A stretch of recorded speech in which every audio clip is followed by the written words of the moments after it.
नगर परिषद नगरपंचायत निवडणुकीची मतमोजणी लांबणीवर, आता निकाल 21 डिसेंबरलाच लागणार, नागपूर खंडपीठाचा महत्त्वपूर्ण आदेश। नगर परिषद नगरपंचायत निवडणुकीची मतमोजणी लांबणीवर, आता निकाल 21 डिसेंबरला, तर मतमोजणी पुढे ढकलणं योग्य वाटत नाही, मुख्यमंत्री देवेंद्र फडणवीसांचं वक्तव्य।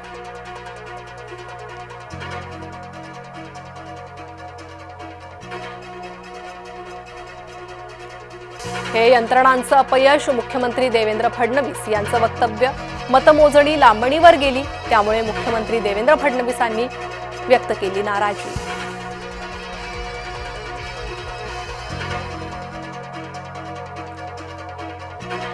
नागपूरच्या खंडपीठानं दिलेला आदेश, निवडणुकीचा खेळ खंडोबा, हे सरकार कोणत्या दिशेनं काम करतंय, विजय वडेट्टीवारांचा हल्लाबोल।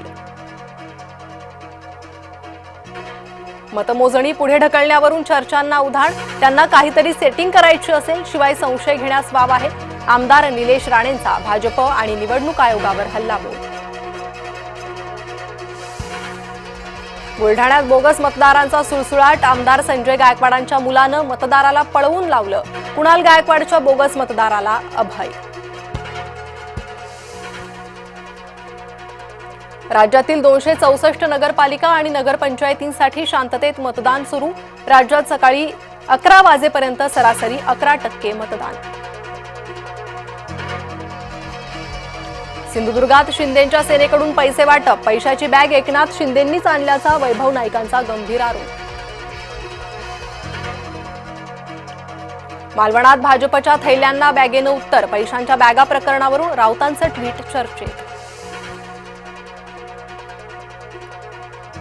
सिंधुदुर्गच्या मालवणमध्ये भाजप पदाधिकाऱ्याच्या गाडीत रोख रक्कम सापडली, निलेश राणेंनी पोलीस ठाण्यात जाऊन विचारला जाब, गुन्हा दाखल करण्याचीही मागणी।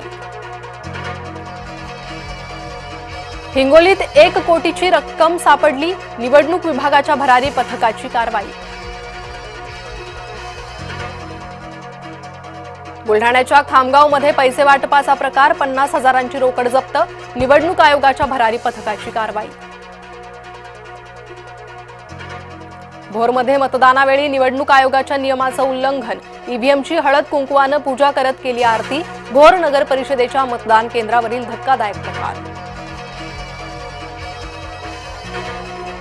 राज्यात काही ठिकाणी ईव्हीएम मध्ये बिघाड, भोकरदन, सोलापूर, संभाजीनगरमध्ये मतदार ताटकळले। आमदार संतोष बांगर यांच्याकडून गोपनीयतेचा भंग केल्याचा आरोप, मतदान कुठे करायचं एका महिलेला सांगितल्याचा आरोप, मात्र मतदान कर्मचाऱ्यांकडून आक्षेप नोंदवला गेला नाही। सिल्लोडमध्ये मतदान प्रतिनिधींचा केंद्रात जाण्यावरून वाद, भाजप शिवसेना उमेदवारांमध्ये शाब्दिक चकमक। साताऱ्याच्या म्हसवडमध्ये 2 पक्षाचे कार्यकर्ते भिडले, भाजप शरद पवारांच्या राष्ट्रवादीचे कार्यकर्ते आमने सामने। भाजपकडून गुंड प्रवृत्तीच्या लोकांना उमेदवारी, आमदार रोहित पवारांचा भाजपवर घणाघात। राज्यात रामी हॉटेल ग्रुपच्या 30हून अधिक ठिकाणी छापेमारी, इन्कम टॅक्स विभागाची कारवाई।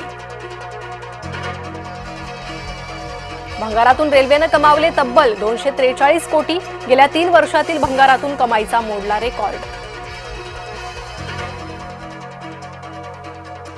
सीवूड स्टेशनचं नवं नाव, आता सीवूड्स दारावे करावे, भारतीय रेल्वेकडून नाव बदलाला मंजुरी। अहिल्यानगरच्या बांबू गल्लीत भीषण आग, आगीत दुकान जळून खाक, सुदैवानं जीवितहानी नाही।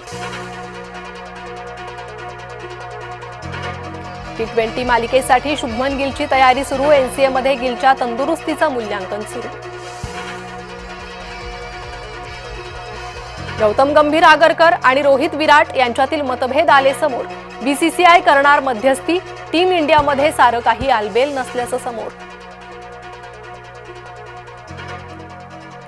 पंढरीत 1.5 लाख भाविकांची मांदियाळी, मोकदा एकादशी निमित्त मंदिरात दर्शनासाठी भक्तांची रीघ।